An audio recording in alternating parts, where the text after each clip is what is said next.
Now, what setting up judgment for other people does for us is that we somehow now have to play by the rules of those judgments that we set up for.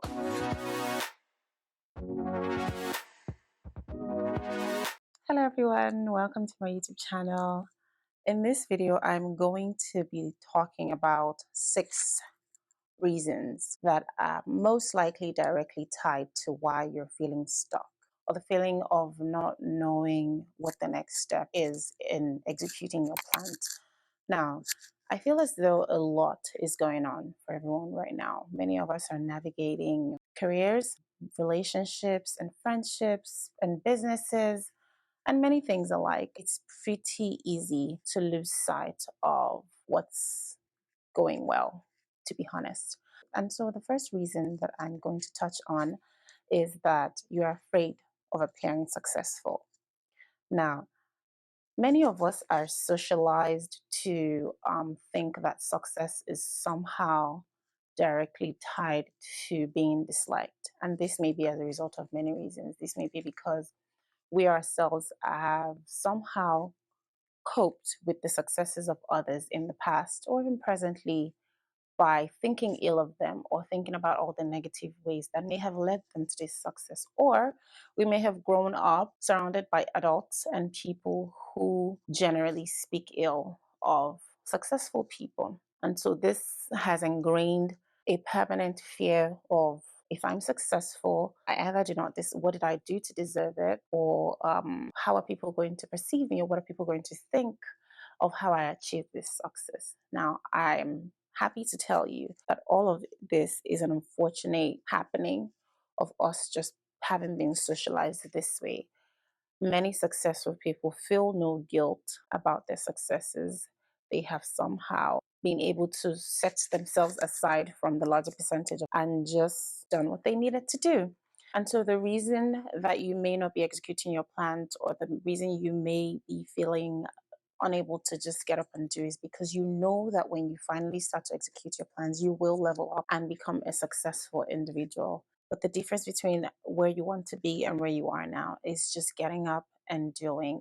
Don't just tuning out the background noise. The next reason that I'm going to touch on is that you're a perfectionist. And let me explain. I'm a perfectionist myself, and I've come to realize that perfectionism is rooted in pride.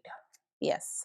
And it is as a result of us wanting to be perceived a certain way by other people. You want other people to only think a certain way of you. Unfortunately, it doesn't matter what you do or what you do not do. People will think of you or perceive you the way that they're mentally capable of, or the way that they want to. I think that the way to combat this is that you humble yourself and allow yourself to be teachable. And this is not in any way, saying that you're not a master of your craft or you don't know what you're doing. It simply is rooted in the idea that nobody knows it all. And you have to humble yourself in the sense that you have to always be a person who is open to learning, because you cannot be a master of your craft and not be open to new information. The world is changing every day. There's always new information. And so if you're unable to practice humility in that sense, even if you're a master of your craft, the times will change and you will only know things about your craft that are outdated, so to say. And the problem with that is when you've already told yourself, or when you've already programmed your mind to think that this thing that I'm trying to do, a perfect result cannot come out of it. You're stuck not doing. You just crawl back into a hole. The third reason that I'm going to be touching on is that you're judgmental. Yes, you are judgmental, and that could be why you're feeling stuck. The thing is, when we set up judgments for other people's behaviors and life choices and just things that are related to other people, we think that that's just us judging them, but it does more harm than good. Now, what setting up judgments for other people does for us is that we somehow now have to play by the rules of those judgments that we set up for other people. Maybe we've judged them in our heads, or maybe we've judged them in conversations with other people. And now, when our lives get to a point that the thing with life is life will humble you. Life will really humble you. And so when our lives get to the point where what is required of us to move to the next stage is something similar to what person A or person B had done in the past, and we'd trash talked them for it. Now we're stuck not being able to do that thing.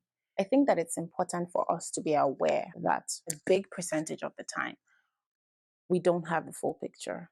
So, say for example, we find that the person does this small thing, it's only a fraction of their life. Number one. Number two, we only see what they want us to see. So, you need to ask yourself, if you're feeling stuck or bummy or just stagnant, what is the thing that I need to do to get out of this feeling? And is this something that I have noticed that someone did in the past, and judge them whether quietly by myself or judge them in a group of people? That may be the answer that you're looking for in order for you to elevate. Okay. And yeah, again, we almost never have the full picture. Let's just all be graceful, live and let live. I think that it is more important to live, because if you're truly living, you're letting other people live, because you're too absorbed in living and being your true self and just becoming successful and elevating. And I think that if we focus on ourselves and improving ourselves, it becomes easier to just flow and be able to actually take that strategy and actualize it. Reason number four that I'm going to touch on in this video is that you are disorganized. Okay, I'm going to explain how this can be tied to you not being able to move to the next level. I think that everyone watching this video, or at least most people watching this video, or at least many people watching this video, can agree with me that when our environments are messy, it's almost impossible to be productive. Me personally, down to even my kitchen. When my kitchen is a mess, I almost cannot cook any good meal. And so when my office even is messy, or even my room, when any place when any space that I'm in is a mess, I cannot attempt productivity. It just will not work. I will not even think productively. And the longer we leave this mess, the harder it becomes to even attempt productivity. If you're a person who is trying to level up, or if you're a person who is planning a lot for yourself and who is just thinking and looking at your future and thinking about things that you want to do for yourself in order to become a better version of yourself, you want to make sure that your immediate environment, at least the places where you attempt to strategize and think and be creative, you want to make sure that everything is organized. At least, things are where they need to be. It doesn't even need to be perfect. It doesn't need to be aesthetically pleasing. And so, it being aesthetically pleasing is a plus. But if you cannot afford aesthetics, you're not going to just not do. If I've had an absolutely unproductive day and I clean my room at night, the moment that I lay my head down to sleep, all of my creative juices start to flow. And now I can't sleep, because now I have to grab a notepad and write things down so that I don't forget. So, yeah, being disorganized could be a reason that why you're feeling stuck. We're going to move to reason number 5, why you might be feeling stuck. Comparison. You are comparing yourself to everybody possible. Comparison will steal your joy, and it is always so brutal. You're never realizing that it's stealing your joy. Comparison will literally have you living your answered prayer, living a dream of yours and not realizing what a beautiful place you're in. Comparison will have you literally in an answered prayer and absolutely unable to see it as such. You're thinking about what the next person has or what the next person is doing. Many times, the reason that we find ourselves in a spot where we're comparing ourselves to other people is that maybe your goals are too tied to what other people are doing and appearing to be successful at. Or maybe your goals are too tied to what you think people expect of you, what your parents expect of you, what your spouse expects of you, what your friends expect of you. I think that if you are able to sit down, quiet your mind, and think that this thing that I'm desperately trying to do, this thing that I'm pushing so hard for and is not working out, or I'm just unable to do, is it something that I really want to do? Or is it something that really and truly would give me joy doing? Or is it because person A or person C is doing this and they appear successful? If you cannot answer that question, you have to think thoroughly. You also need to understand that success is relative. Success is very, very relative. And so you need to get a proper picture of what success means to you. What success means to me will invariably be different from what success means to you. And so you need to understand what you need in order to feel successful. That way, your goals are no longer tied to what everyone is doing or what everyone expects of you. Your goals are now tied and you're in alignment. Yes, that's the word. You're in alignment with yourself. You're in alignment with what you truly need to become successful. And so it's important that we understand as well that comparison will lead to jealousy. And jealous people are not happy people, are never happy people. If you concentrate on what you need to do for yourself, you can't see any other person and what they're doing. Maybe if you even see them, you'll be happy for them, right? The sixth and final reason that I'm going to be touching on in this video is that, you ready? You are maintaining unhealthy relationships. Okay? The gospel truth is that nobody can survive as an island. You need people. You need people in order to elevate. You need people in order to feel loved.